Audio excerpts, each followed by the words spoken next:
Thank you. First of all, I want to thank Corey, who invited me. Corey, can you just stand up? There he is. Awesome. Alexi, too, who helped me get here. Thank you, Alexi.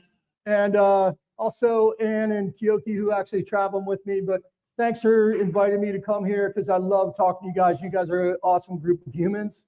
And I'm a big skier, and you guys are into snow and skiing, too. So it's awesome to be here. My name's Doug Stoup, and I live in Lake Tahoe, California. And I have a company called Ice Axe Expeditions, and I've actually been in business for 27 years. And back 27 years ago, backcountry skiing and snowboarding really wasn't even a big thing. It was more the person that wanted to go, didn't want to pay for a lift ticket, and they wanted to just get in the backcountry and get some fresh POW and do that. But it's turned out I was really lucky because I started this company traveling the world, taking skiers places. And it turned out to be like one of these things where people really love adventure. And it's more people that have a little bit more money, and also they want a athletic pursuit, and they also want to like ski remote places around the world. But my favorite place is Antarctica to go skiing. I've been to Antarctica 69 times. I think 49 on the peninsula, and that's where it's magic because you're skiing down the wildlife, and there's nothing like it in the world. About, excuse me, about 3 weeks ago, I was at the South Pole.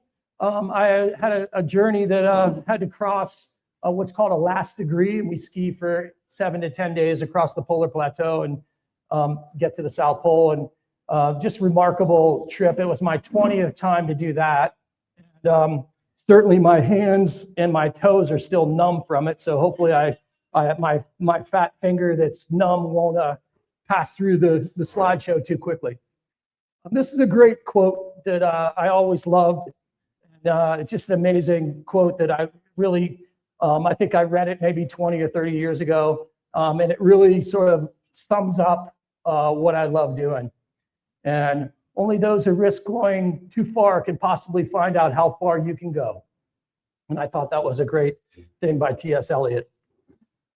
Here's me at the South Pole. Probably I've done 20 trips to the South Pole, and including 4 crossings of the Antarctic continent from the coast. And I've done the Hercules Inlet route, which is about 787 miles. I've done another route that was Shackleton's intended route. I'm going to talk a little bit more about that. And then I did a speed crossing with a young kid, which I'm going to talk about, and that was about 500 miles. And then I did one with the handicap guy, and I'll talk about that one too. So 4 crossings of the Antarctic continent. But this is what I love doing. I really love skiing. When I get back from these Antarctic trips where you're skiing on the flats for days and days, you really miss the mountains. And and Antarctica is a place that's not really the place to go ski the steeps, because as a guide, you climb up there, you can boot pack straight up to the steepest stuff, and then the guide usually goes first, and he'll rip all the snow off, and then the clients are standing on top on bulletproof ice that they have to descend. And this is an amazing picture by my friend Kyoki, who's actually in the audience here. Go ahead and put your hand up, Coke. And he's a madman. He's running around the mountain with about a 55-pound pack, trying to capture everything. And it's just been lucky enough to have him as a photographer for the last 25 years, and documenting all kinds of trips that Ice Axe goes on and I go on. So I've been bringing him along in a lot of different places. And you got any paddle boarders? Okay, I'm into paddleboarding, or I got into paddleboarding, and did the first paddleboarding in Antarctica. And about, I think, 2015, I went around Lake Tahoe in a single push, which is about 77 miles. I think it took me 16 hours. And then I did Cuba to Key West in a single push. So as you guys get to know me, I like pushing the limits of human endurance, okay? And so, yeah, I'm a professional sufferer, for sure. That's what I love doing. But it all started in 1999, where I had a dream to go ski ski, climb, and snowboard the highest peak of Antarctica, 16,077 feet, and no one had done it before. And I had been going up to Alaska in that time frame in the early 90s and pioneering heli skiing back then. So there weren't a lot of heli skiing operations there, and it was just starting. Met a guy named Doug Coombs, and he was sort of one of my mentors. Amazing guy. I also knew a guy from here named Alex Lowe, who was another mentor of mine. You guys come on in. It's all right. Unfortunately, you have to order a beer over here, so you might have to walk through the crowd over here and order a beer if you want. But you can go sit down. Anyway, Alex was another friend of mine that mentored me and really got me into the mountains and really sort of emphasized, let's try to have more fun than everybody else. But 1999, I had the idea of going and climbing and snowboarding the highest peak in Antarctica. And you see this mountain here. This is right at the summit ridge of the Vinson Massif. And we were basically, the interior of Antarctica only gets about 12 inches of snow, so every year. And so what happens is I was stuck at Camp 2 with about a 30-centimeter storm. So this is really atypical. But I was pretty stoked because we were going to get some powder runs and powder skiing. So we end up being successful in climbing the summit. I think we got there in 2 or 3 days. It usually takes about 5 to 7 days. But we had an amazing crew: Stephen Koch, Mark Newcomb, Doug Coombs, and Wade McCoy, a photographer from Jackson. And we went up to the summit, came down, and Camp 3 is somewhere in this col between that mountain and Vinson Massif. And that's the 6th highest peak in the world, called Mount Shin. And so we had no problem climbing Vinson. So we ran over there and climbed Mount Shin and snowboarded it and skied it. And the mountain behind that is Mount Tyree. And that's the 2nd highest peak in Antarctica. And I named my son after that mountain. My son is now 24 years old. And I'd love to go back with him, and no one has skied the Northwest Couloir on that mountain, and I'd like to go ski it with him someday. So, but we had a great time on this trip. Amazing athletes. We skied off the summit. Some clouds started rolling in, but you could see that there was some really nice powder. This is me snowboarding down. I was a snowboarder back then, and this is prior to split boards. I tried to make a split board, and it just didn't work. I had all those volet little parts, and it just didn't work very well. So I was always on my feet, crampons or little approach skis, which about 6 months later, to be honest with you, what happened was I came back from that trip and I really fell in love with Antarctica. We flew in from Punta Arenas, Chile. We landed on an ice runway, amazing experience, and got off the runway. And we walked maybe 300 meters and got into this tent city. And it was 3 in the morning, 24 hours of sun. At 3 in the morning, there was a chef there cooking crepes and strawberries.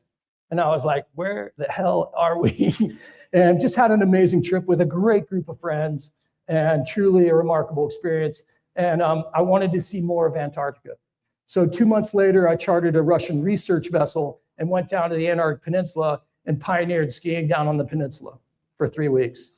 And 6 months later, a guy I met in my first trip in Antarctica was one of the polar guides, and he was a Russian guy.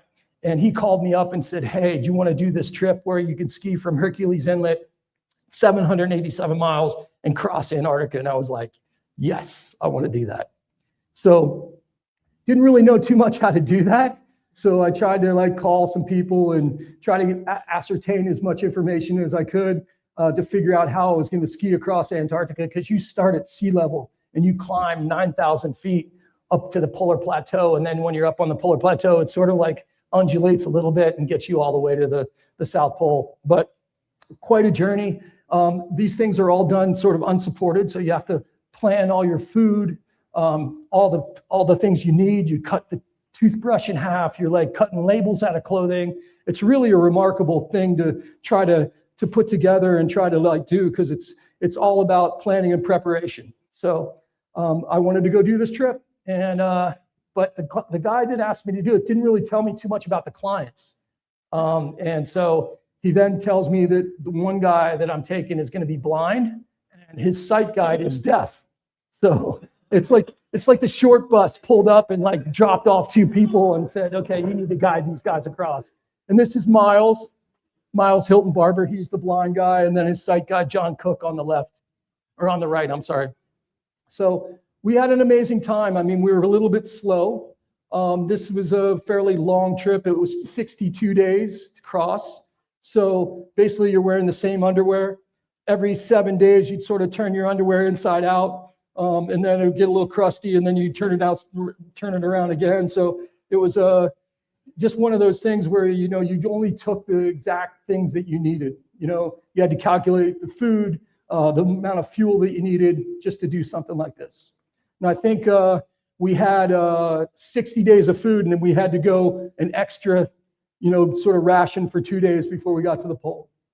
This is one of the turn of the century explorers named Ernest Shackleton. Anybody read the book Endurance? If you haven't, you have to read it. Get it a book on tape, whatever. Alfred Lansing is the author. It's the most heroic story even to this day. What happened was Shackleton, first of all, anyway, this is the ad that he wrote in the London Times. He said, men wanted for hazardous journey, small wages, bitter cold, long months of complete darkness, constant danger, safe return doubtful, honor recognition in case of success. So that was the ad that he put in the paper, and he got all kinds of people that wanted to do that. But anyway, the story, I'll tell it in about 2 minutes. The circumference of Antarctica expands 500 miles every winter. And so he came down and was going to try to winter over. What happened is the boat got surrounded by ice, got crushed, started moving out to sea. He dropped off most of his men, 22 men, on the very tip of the Antarctic Peninsula called Elephant Island, dropped them off. Then he put one of those rowboats that basically the boat got crushed. So one of the rowboats on the main boat called Endurance, retrofitted it a little bit, sailed that 800 miles to the island of South Georgia.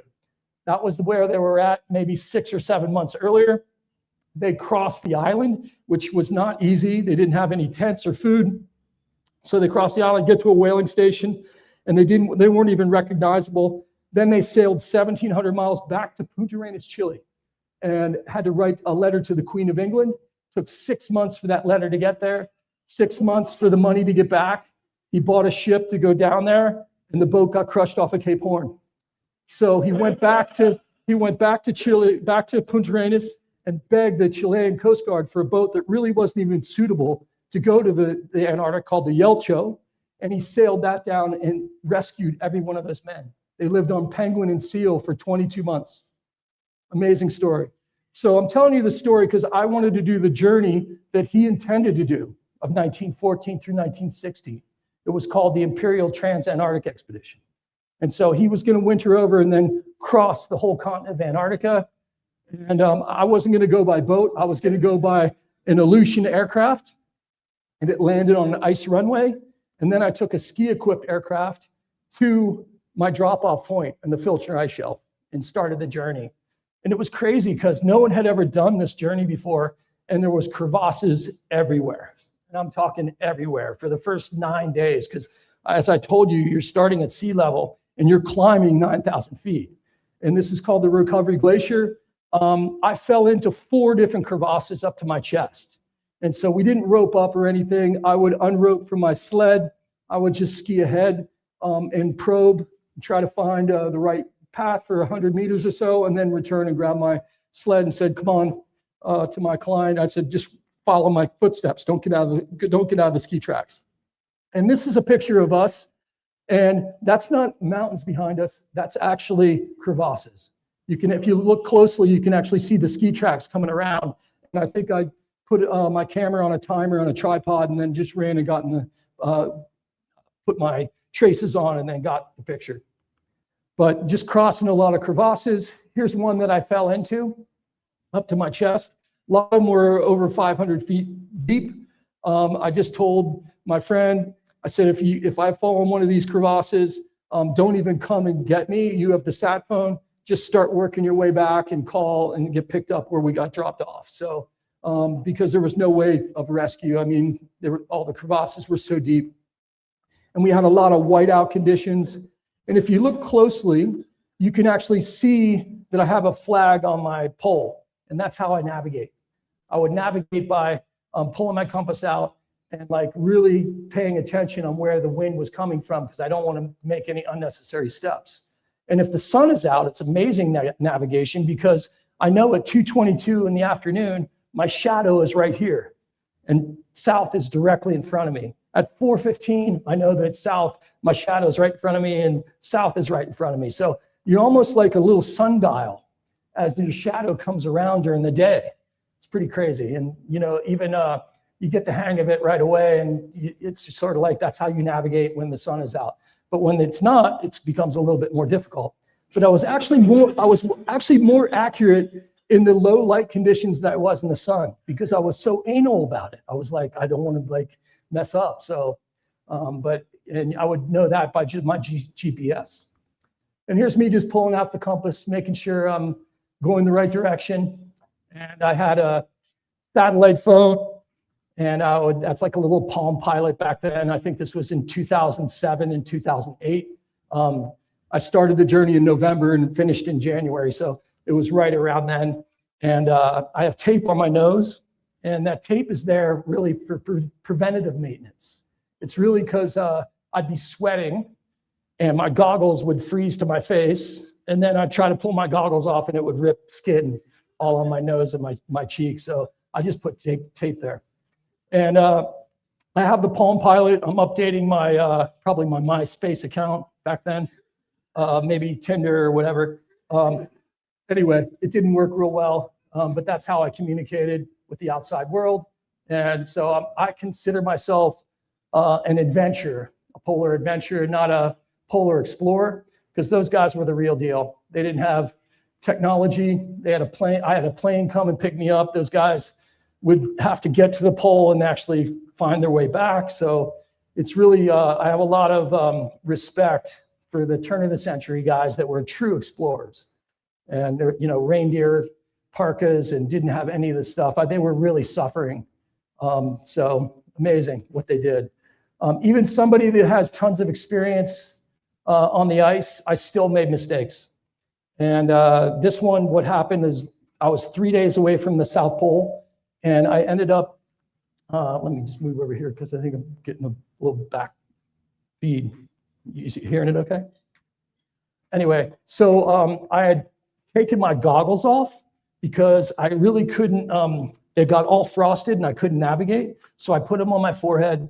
I started skiing for about 4 or 5 hours, and I got to our destination. We were only a couple days away from the pole. After 2 or 3 days, you can almost see the pole, but it doesn't really make any sense because there's all kinds of weird buildings and there's nothing you can really have reference to. Nothing looks like anything. It just looks like big buildings and a couple big satellite domes and stuff like that. So I can actually see the pole, but I ended up getting what's called snow blindness, and it's quite painful.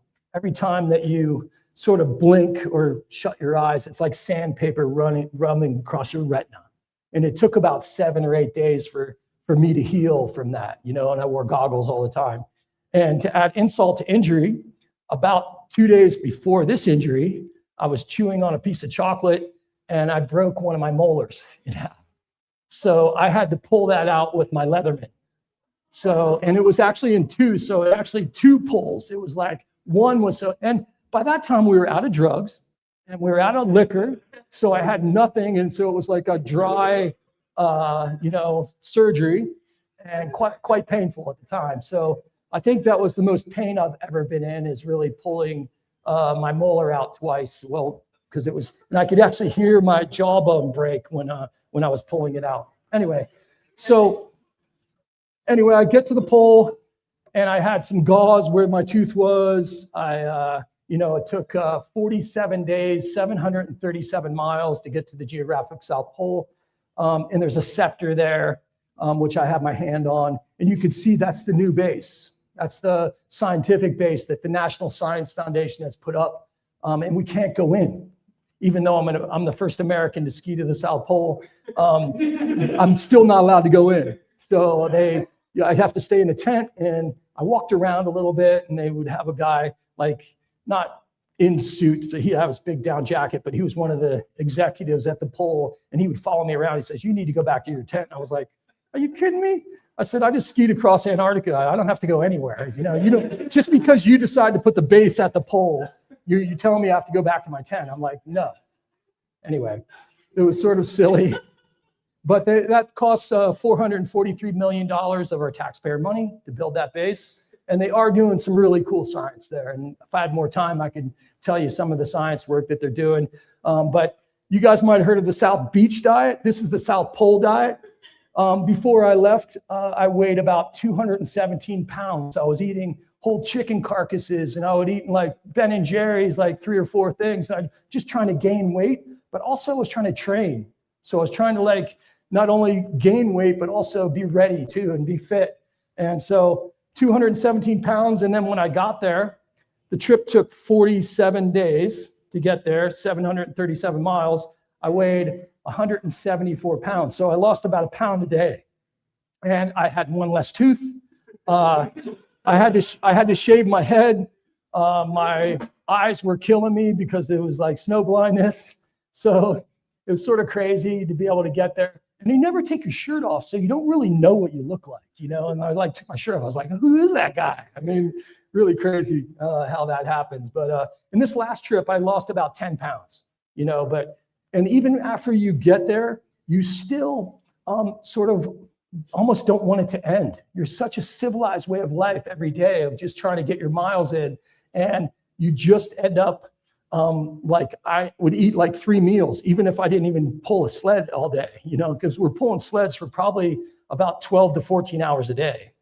And we were sleeping maybe 8 hours a day. So anyway, it was an amazing trip. And I could tell you a little bit more about that trip because the guy I went with was Richard Dunwoody, and he was a jockey in England. And it was the weirdest thing. It was 47 days. I never had a conversation with him. And we'd stop every hour and a half, and it would be so windy and so burly that I would be shoving nuts in my mouth, and you couldn't really talk because you're like, trying to eat and drink, and within 5 minutes your hands were freezing. So you're like, let's go. And so we never talked during the day. And then like at the end of the day, I would say, let's do another hour. And he'd say, yeah. And so I'd start skiing, and I'd look back maybe 15 or 20 minutes later, and he'd be on the ground. So I'd set up the tent, I'd start cooking, start boiling water. He'd come in and fall asleep. Wake up, you got to eat your food. He'd eat and then fall asleep with his food in his bowl. So 47 days, didn't really have an intelligent conversation, which is bizarre. But anyway, that was that trip, and certainly fun. And then this gentleman, his name is Parker Leoto. He was 14 when he first contacted me, and we did a last degree to the geographic North Pole. And a last degree is 60 nautical miles. So our planet is longitude and latitude axes. Obviously, equator is at the equator. North Pole's 90 degrees. South Pole's 90 degrees. And so he wanted to do the last degree of latitude to the North Pole. And the North Pole is all sea ice. It's unique because basically South Pole's at 9,300 feet. So you're up on a big dome with an effective altitude of 12,000. So North Pole's all sea ice. And I did this trip with them, and we got to about 2 miles away from the North Pole, and it's all lake. And I'm like, shit, what are we going to do? I mean, the sleds are designed, you can go across maybe 20 meters to cross an open water lead, but we can't go 2 miles to the pole. So we ended up just waiting there for about 10 days. And after we got there, and I had another trip right after. So I ended up just saying, hey, I can't do it. We'll come back next year. So the next year he came back. We were successful that year. He was 15 years old. And then he contacted me, said, I want to do a big trip to the South Pole. And at 18 years old, we decided to go down to the Ross Sea, which is completely different than the 2 trips that I had done prior. And we were going to do a trip from the Ross Sea all the way to the South Pole, which from the coast was about 500 miles. So this is all permanent sea ice. The miles trip was basically from almost where it says departure all the way to the South Pole. The Shackleton Traverse with Richard Dunwoody was sort of where those two lakes are. Those are islands. And from there all the way to the South Pole. So this was a completely different part of Antarctica. And you could see the permanent sea ice is that grayish color. This is permanent sea ice too. So you see this race start. We were going to drive a 6x6 Arctic truck vehicle all the way across Antarctica, which was really boring. Anyway, we get down and we drive it all the way, and we're doing some science work too. I do a lot of mentorships, and we wanted to do some climate change stuff. So we get down to the bottom of basically the Filchner ice shelf, and I'm sorry, the Leverett Glacier, and that's where we started the journey, which is considered the coast. And the previous record was about 24 days, and we wanted to do 500 miles in 24 days. We wanted to try to do it faster. And so we drove across with all our gear. It looks pretty cool, but it was boring. You know, it's a lot of the same stuff.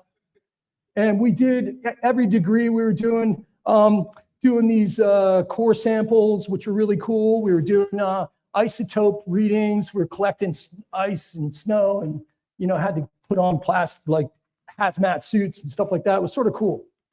But we had some really low temperatures. I mean low temperatures meaning warm temperatures. I wasn't even wearing a jacket, and so almost 0 degrees Celsius or 32 degrees Fahrenheit. So I wasn't wearing a jacket. This is sweat that's freezing on my shirt as I'm skiing to the pole. And saw really a bunch of moon dogs or sun dogs and all kinds of really cool stuff on our way to the pole. But we end up doing that trip in 18 days, 4 hours and 43 minutes. And this is the scepter that year at the pole. Every January 1, they realign because the actual ice is moving about 30 feet every year. So if you look at these bamboo poles with the flags, I can go back to about, this was 2015. So I can go back to the year 2000, 15 poles away, and see where I was when I first got to the South Pole. Sort of interesting. And that's all just the ice moving. It's not the pole moving.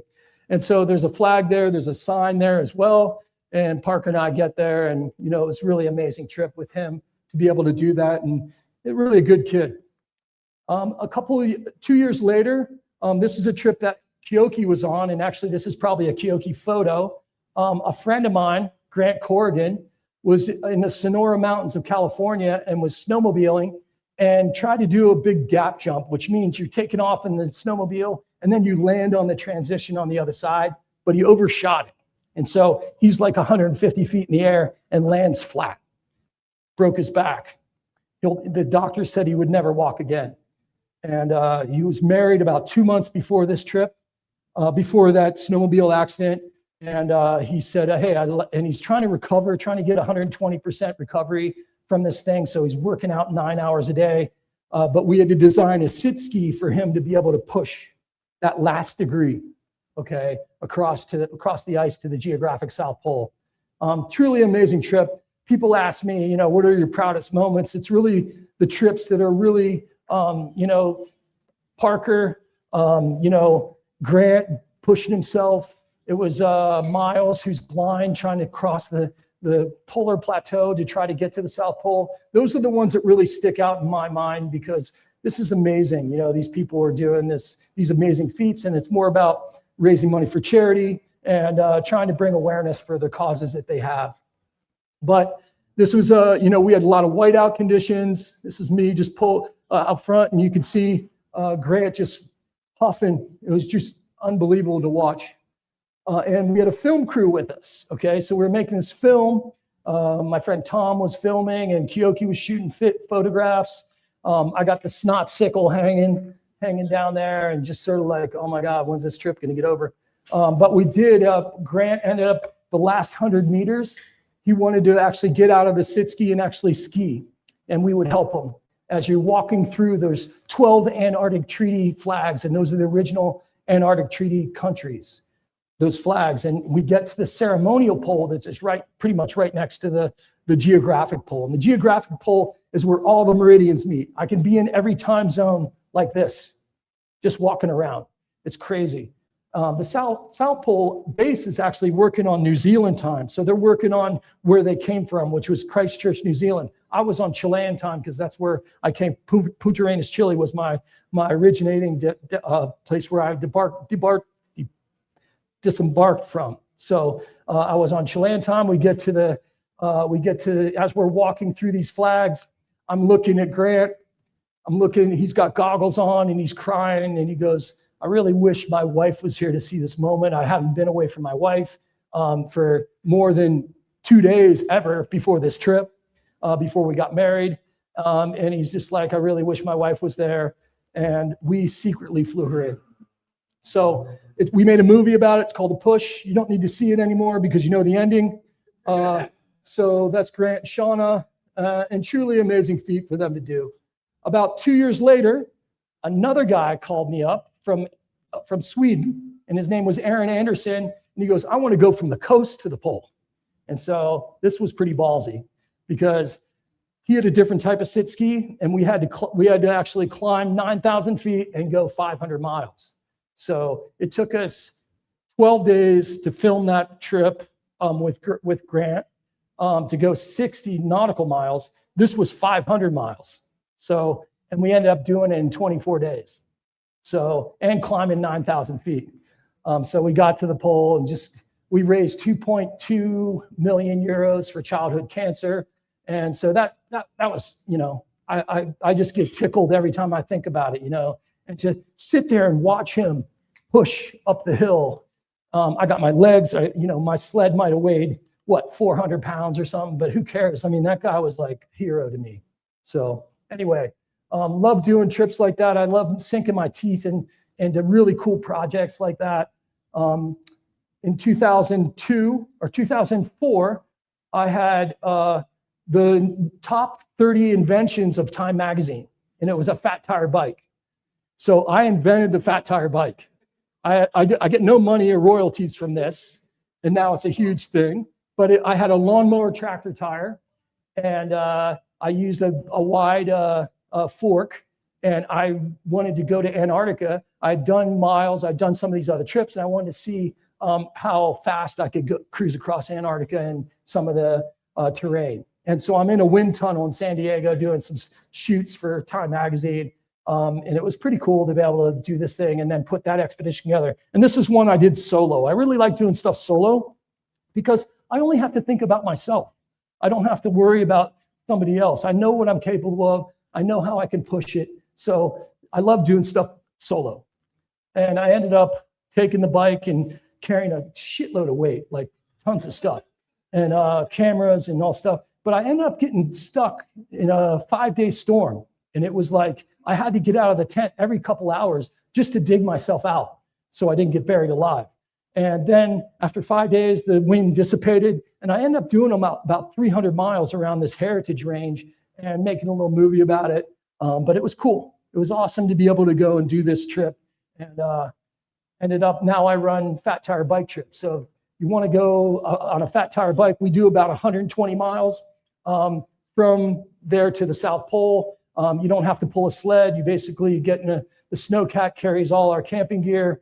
And we do have some panel levers that we put on the side with the down jacket and a thermos and some food. But if anybody wants to go, it's only about 90 grand to go.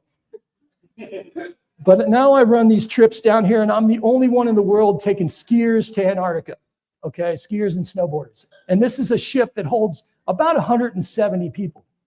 And it's all skiers and snowboarders. Isn't that cool? It's like amazing. We have 37 mountain guides from all over the world and about 135 clients, okay? And we're on this amazing ship that has, hot tubs in the back and saunas and guys in tuxes serving chicken, fish, vegetarian, and prime rib if you want, And this is a picture of the ship.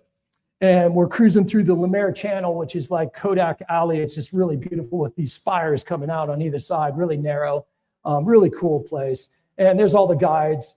We just have a blast. And, safety is our number one concern. We don't have a lot of avalanches down there. They get about 7 meters of snow a year, but a lot of wind. And so you're worried more about crevasses. Crevasses is our main concern, so we rope up going uphill. And it's so beautiful. It's one of the most pristine places. The mountains come right out of the water. The ice, when we're down there, is just really spectacular. But the biggest thing that I love is just skiing down to the wildlife. And you're skiing down to penguins. These are gentoos. And you take these little zodiacs to get to shore. And with my experience of being down there for 47 times, I know where to put people, where the landing zones are. We spread everybody out. It's actually really cool. You feel like you have Antarctica to yourself. And we just start hiking up, you know, and we get to a place where we have to rope up because some of the ramps, if you look at the topography, all you see is ice walls everywhere. And then you'll find a couple ramps and you need to have good skiing above the ramp. So that's where the experience comes in. And then we just go skiing. And this was one of my first trips down there when I chartered the Russian research vessel, and I was a snowboarder then. And this is that one picture with the ship on it was through Lemaire Channel, which is right around the corner here. And I did the first ascent of this one mountain called Mount Scott, and this is the Northwest Ridge. That drops over 1,800 feet right to the water, right here to this right. And did the first ascent of that. And, you know, we were snowboarding and just having a blast. And it was like, we were having a time of our lives, you know, just because we were out there and nobody was around. If we would have fell over, no one would even know we were there. Just amazing, these channels of snow. And you could see the topography like I'm talking. It's all ice walls everywhere. You know, you can't even get up on any of that stuff. So this was a run we called Sex Troll. I don't know why. But this is the Ice Princess. I mean, there was some good sporty stuff. We went sort of later in the season. And so a lot of the time you were really waiting for the sun to really warm up some of the slopes. So you had a good edge to do, and you're always carrying your ice axe, you know, just for self-arrest reasons. And this would be more typical this time of year.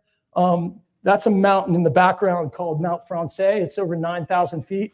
And another Utahian, I guess you call him Utahian, from Utah, from Park City, named Andrew McLean. Him and I got dropped off at the base of that mountain and tried to climb it for 3 weeks. And we got about 100 meters from the summit, but we never saw it until the day we left. So I love this picture because you can actually see it. 9,000 feet. It's never been skied or snowboarded, but that main ridge is the middle one, and that's called Bull Ridge, and that would be the one to climb and ski. And we got pretty close to the top, but never really got there. And just the mountains come right out of the water. It's really spectacular. Here's me taking my team. Oh, we have Ann on this trip. So Ann, raise your hand. So Ann's in the back here. I'm leading the group of skiers up this one face, and Ann's in the back, making sure everybody's safe. I've always put the most experienced person in the back. So, and we're just having fun and having some really good powder that day. You can see how the snow quality looks pretty good. And another picture, like the views are just spectacular. And what's really remarkable, you can even get up to a ridge and you look down and you'll see 7 whales breaching, and you'll hear them, you know, blowing and stuff like that. So it's really just outer worldly. But it's skiing down to the wildlife is really what I love.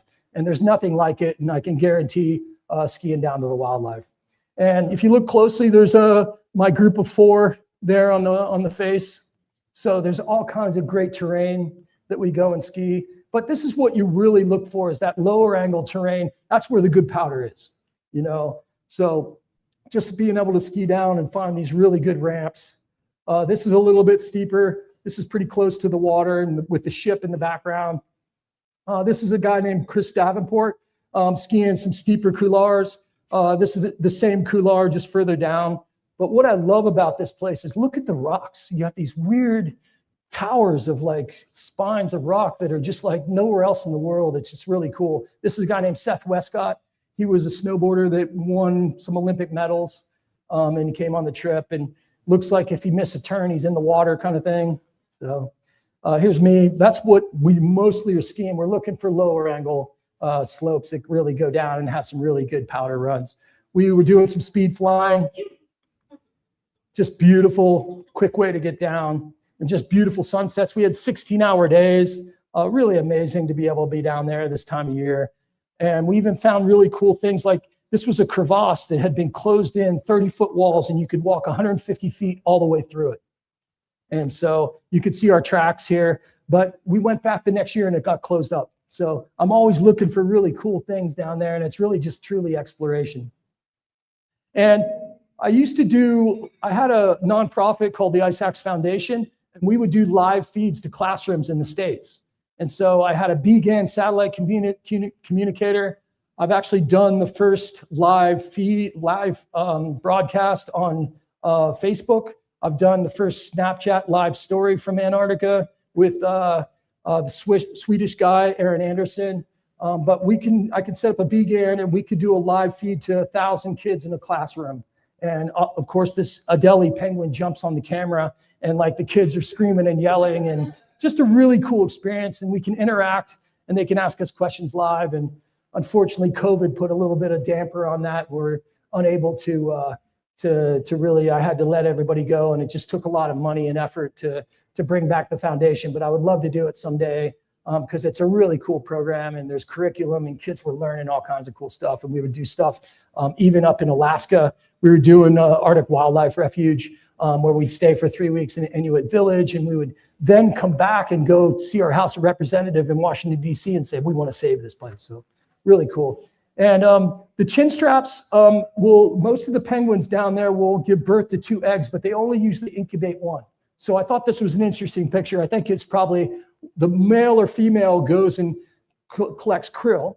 Okay, they're swimming in the water and they collect the krill. Krill are like little tiny shrimp, and then they'll come back and regurgitate the krill. So this was just babysitting, I think, and then the mom or dad is probably out, and this one was just watching the 2, because I don't think she was, I don't think they're brother and sister. I think they're just like another one, because they look like different sizes. But chin strap penguins, that's a Kyoki picture, I think, too. Yeah, there's a Kyoki picture. The Adelie penguins, this is a chick. It takes about 9 or 10 weeks for them to lose all their feathers before they can go in the water and hunt for themselves. Just they're everywhere. And that's just really amazing to be able to interact with that. And we're on skis and have fun. Gen 2 penguin. And you can see the chick is the one with all the feathers and trying to get more krill from the mom or dad. And they regurgitate the krill. And you could see the barbs on the inside of the mouth. It's really cool how that's how they catch the krill. The krill are in big swarms, and they swim through and grab them with their mouth, and then they spit the water out, and the krill gets stuck in the barbs. And there are a lot of penguin highways. These are some Gen 2s. This is a cormorant or a blue-eyed shag. We have these in the States. Weddell seal, leopard seal. These will actually eat penguins.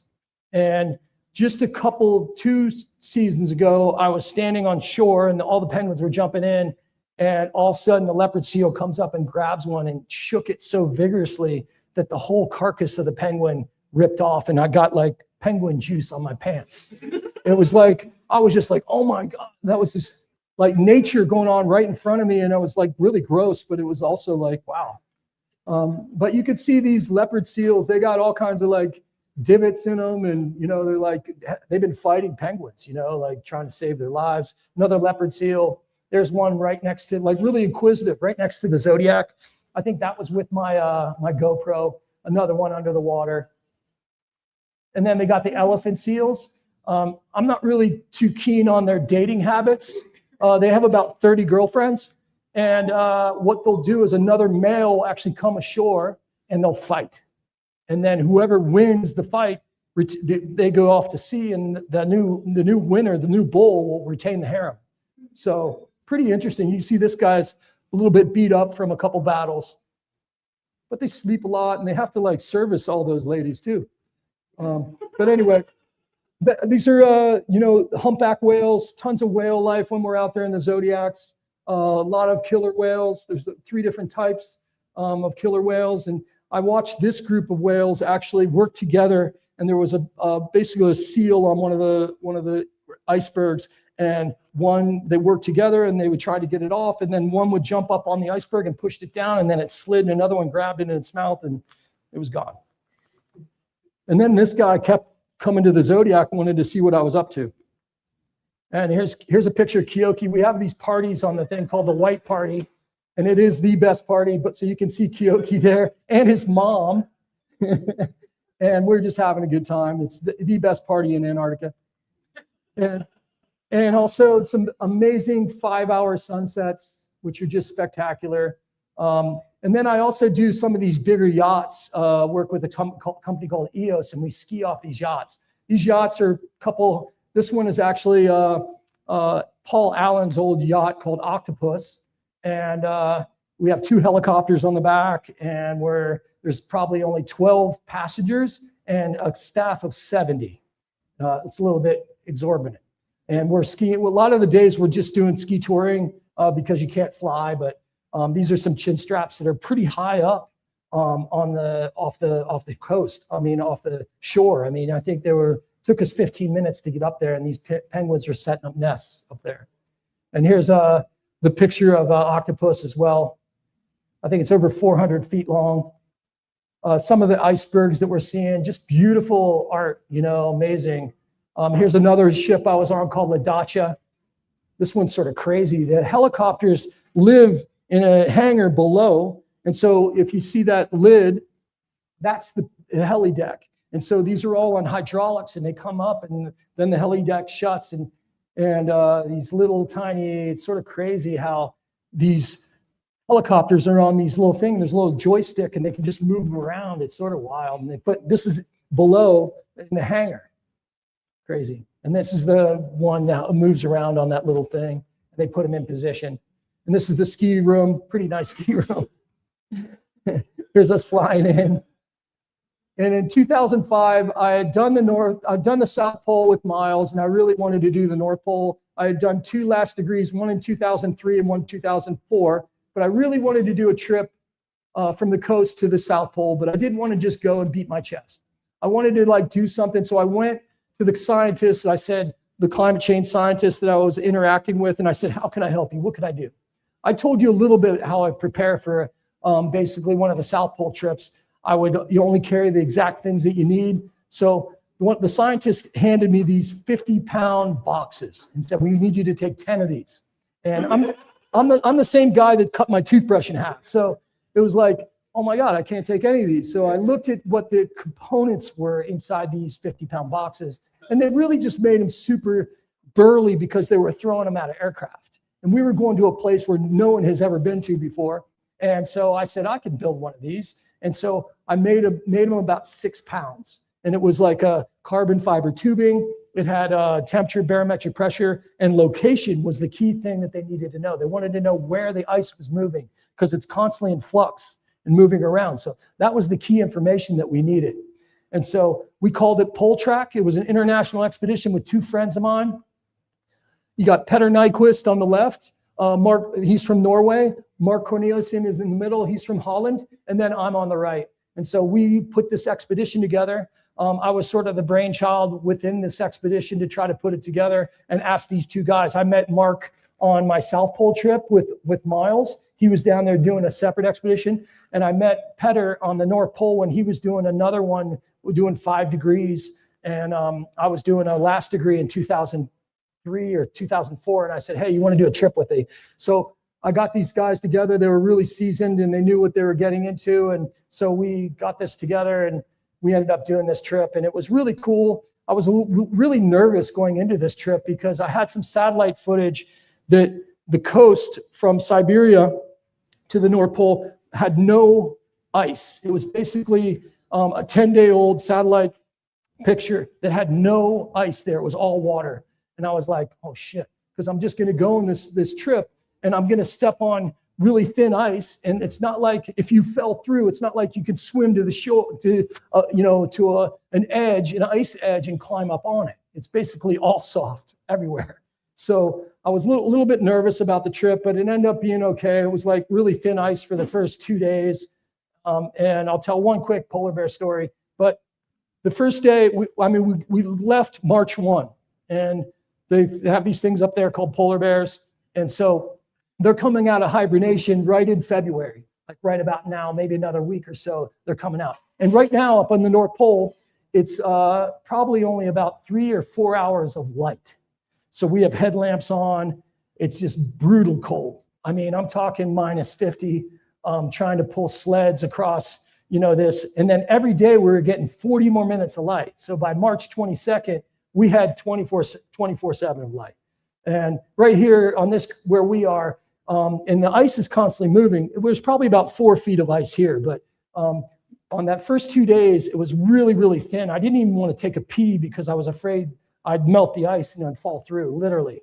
And so I'm skiing with my friend, and I could see Mark is in front of me, and he's navigating for a couple hours, and we got headlamps on, but I could see the ice flex. And I'm like, oh shit, that's not good. And so we end up setting up a tent after like literally 48 hours of nonstop.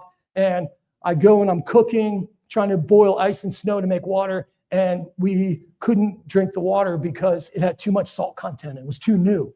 And so our condensation inside the tent, I took a pot and a pot lid, and I scraped the inside of the tent, and we had about a 1/4 liter of water for basically 2 days. That's all we had, like literally share between 3 people.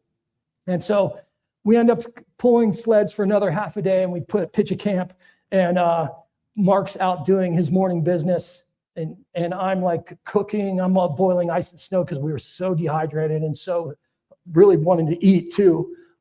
And Petter was in the sleeping bag, almost sleeping.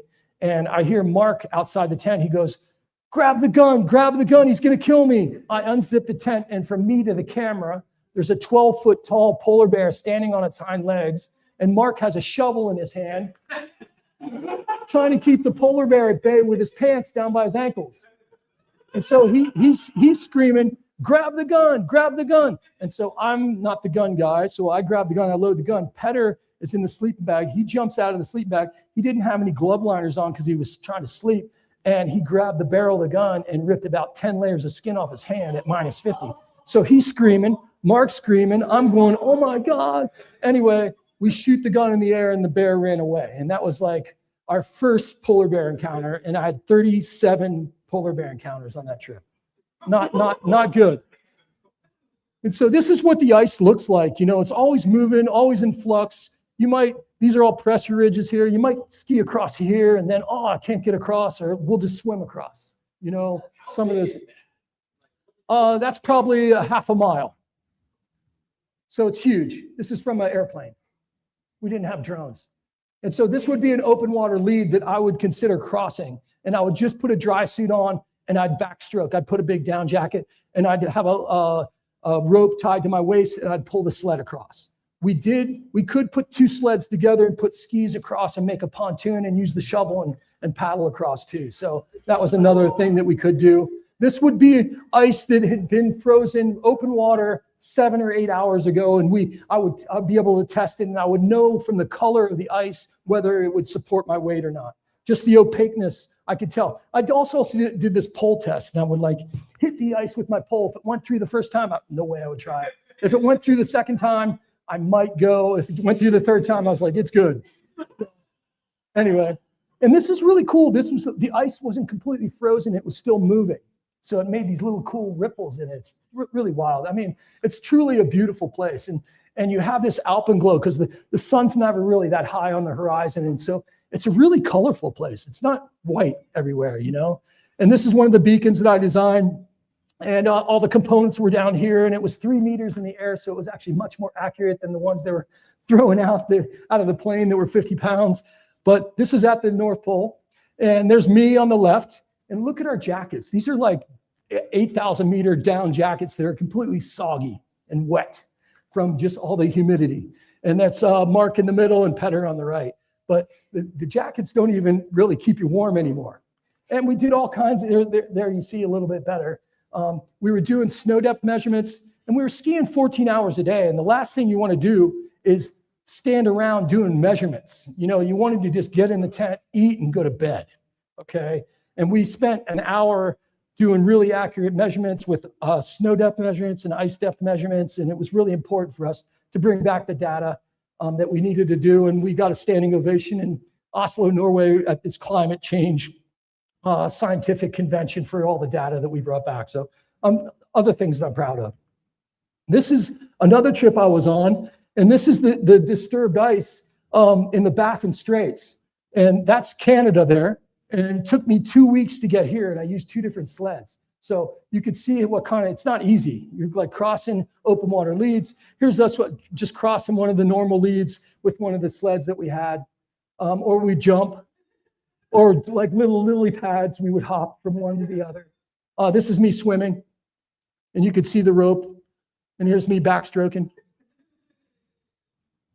And we would stop every hour and a half, make sure you eat and drink. If you didn't, you would bonk. You would just like, it would be a downward spiral. And this is a picture of a polar bear track. And they were real. You know, it's the only mammal that hunts man. And they could smell a seal from 8 miles away. It's, you know, I had a lot of issues with this because we don't belong there. You know, we're just visitors. They've never seen a human before. We're not in their diet. I mean, if they took one bite of you, they would probably spit you out because they need seals. They want blubber, you know. And I mean, they smell a seal from 8 miles away. They could definitely smell me. And so, and you could see them because they would try to get downwind from us, you know, and then they would try to come in. So they were always trying to get downwind. And the covers of our sleds I designed, it's a Kevlar fabric. And you can ski across it. You saw us like climbing across it, but you can't poke a ski pole through it. You can't use your edge of your skis to be able to cut it. But it ripped it open like it was tissue paper.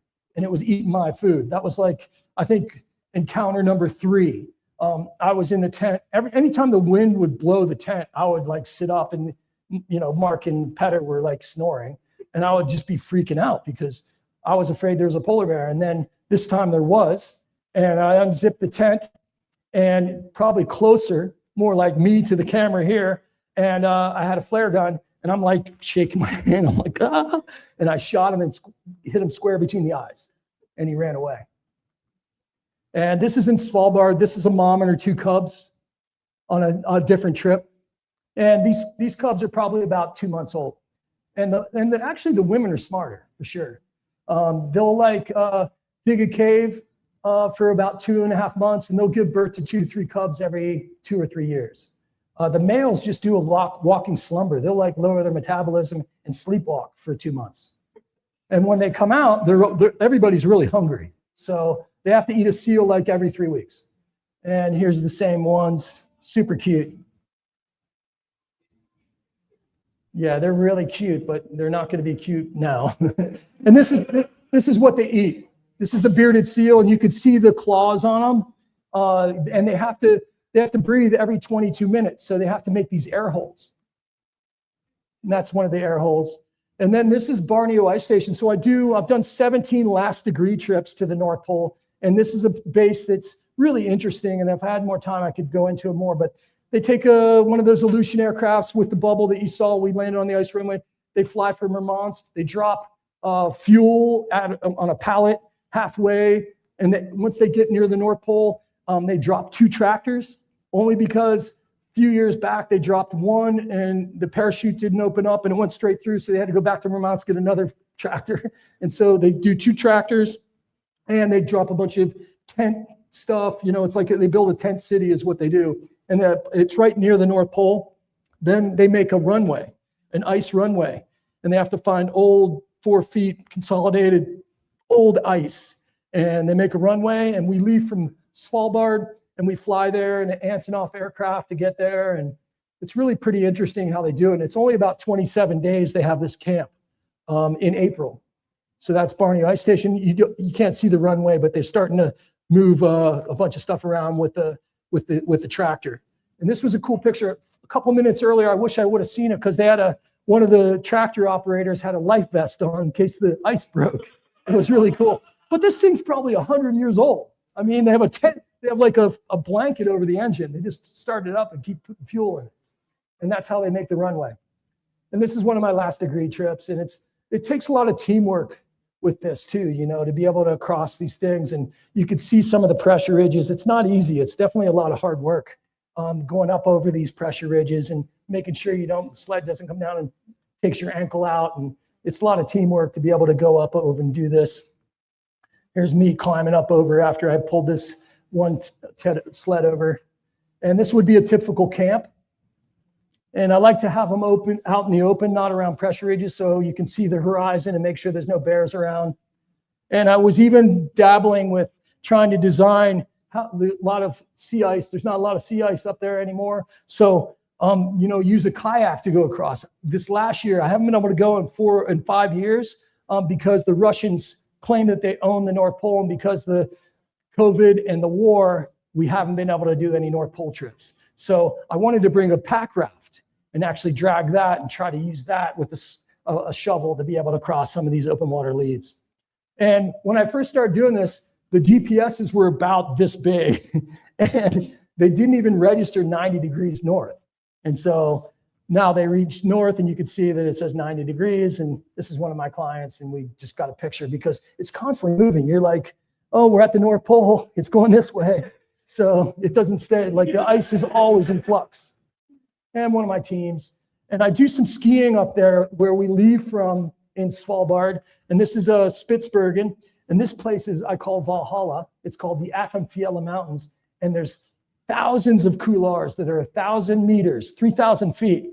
And there's hundreds of them. And I took Jeremy Jones for, I think, a hire project. And he's snowboarding a bunch. I did a Warren Miller film up there. Kyoki, have you been there with me? All right, anyway, it's an amazing place. It's almost 80 degrees north, and one of the most remarkable places I've ever been. And amazing snow. This is me skiing down that usually you have cold smoke. These couloirs hold about 100, 150 centimeters of like really good snow, and just really steep and just really fun. And there's reindeer there too. A lot of them will have antlers, and they'll lose their rack every 2 years. And they're almost like a good size of, I guess, a Great Dane. So about that size. And these are these bearded seals they have. So I love going places where there's wildlife. This is just a bearded seal pup. And you can see how sharp those claws are because they have to do those holds. And I also done, I think, 17 trips to the Himalaya. And here's Ama Dablam. Anybody recognize this mountain? It's like on the way to Everest. And as you're walking out of Namche Bazaar, you see it. And you're on your way to Everest and you look at this mountain, you're like, I want to go climb that thing. And basically it starts here and takes that ridge all the way up. And you can see the line on the face. That's the route that goes up it. This is Camp 2 on that route. And it drops out like 1,500 feet on both sides. So you have to really be careful if you have to take a pee in the night. And you can see our ridge all the way up. Just follow the ridge all the way. I also lead ski trips to Kashmir. Kashmir, right on the other side of that horizon line of the mountain, is Pakistan. And there's actually a lift there, or actually two-stage gondola, like they would have in Silverton, Colorado. And you could get off the first stage of the gondola, and there's actually a lift there. And there's a guy from Colorado that does all the snow safety. I bring him. I've been going there for almost 10 years, and I bring them ski patrol uniforms from Squaw Valley, old ones. I brought them all radios, and I've been training the Indian ski patrol on how to maintain and really mitigate avalanche stuff. And they're doing an amazing job. It's not really a ski resort. They have one lift and the two-stage gondola, but it's really just side country and just truly remarkable. And the town and the people are amazing. It is in Kashmir, which is India. And so you fly into Delhi and then Srinagar, and then you go up to a 2-hour drive to a place called Gulmarg. And they have a golf course there in the summer, but it's the highest gondola in the world, over 14,000 feet. And in the base, all the Indians learn how to ski. So there's like flat surface lift. There's no lifts. Well, they got surface lifts, but all those SX91s that you used to see, I think they all went there because basically these kids have huge boots and they'll just put them inside the SX91s and like learn how to ski. Pretty crazy. And like wild goggles, and just the people are so friendly and nice, and they're just trying to learn how to ski. And this is a run. I was telling you a lot of side country. You take the second stage and you go a little bit to the east and you ski 2,700 meters to this little town called Drang. And it's amazing. And you're above the clouds. That's Nanga Parbat in the background there. One of the 8,000 meter peaks, 6th highest peak in the world. And so you got amazing powder all the way down to this town. And then you go in and you have a cup of tea and sit on their floor and check out what they're doing. It's really a great cultural experience. And then you take a taxi back to Gulmarg. This is me just leading client across, and we just skied down. We just had an amazing experience. And there's all kinds of beautiful trees. There's monkeys, Himalayan monkeys. There also is the snow leopard as well. They're very elusive. I haven't seen it. But then we go to Srinagar, and we actually are in these boat hotels, which is, I don't know, the Beatles made it popular. And you get in these little gondolas. It's pretty cool to be able to go there at the end. And I'm just adding another trip. I do these little trips to the Amazon rainforest, and we do paddle boarding, and we live on that ship. And it's really cool to be able to go there. Beautiful sunsets. We have lights, petroglyphs that are probably 1,000 years old. This is my son Tan and sloths, and I do a lot of educational stuff. I'll bring high school kids, and we'll do live feeds from there. We collect a bunch of wildlife, and we'll do a live feed to a classroom. This is me, the sloth. We do these night excursions, and all you do is put lights on the shore, and you see all you see is eyeballs. Sloth during the day. This is a water tortoise, huge water tortoise, weighs about 60 pounds. Caiman, they get up to about 20 feet long, and we just grab them right out of the water because they're like deer. If you put lights on them, they just get frozen and just grab them out of the water. And tarantulas, pink-toed tarantulas, red-faced monkeys, Capuchin monkeys. These are really weird. These are freshwater dolphins, and they're really inquisitive. When we're paddling, they come up and try to check you out. They just eat fish. The water is really cool, copper colored. This is the Rio Branco. Anybody have any freshwater aquarium? But the cardinal tetras and the discus fish were all in this river 3 weeks ago. And if you go to an aquarium shop and you see the freshwater fish, that's where they've been. So piranha too, we find places where the piranha is, and we'll catch them, and they make soup out of it. They don't have a lot of meat on them, sort of make you have good dreams. But this is what everybody goes for. It's like these peacock bass, and they're really beautiful fish, and they are really tasty, but they're really beautiful. And there's so many fish there. It's not even really fishing. You could jump in the water and catch them with your hands. And here I caught a aeropaima, and this one I gave to the village, and they ate this for like a whole week. It was about 70 pounds. And more peacock bass. My son Tan, and we would go to these villages, and they would do like these ceremonies, and shaman would be there, and they would do these dances and really traditional stuff, which was really cool.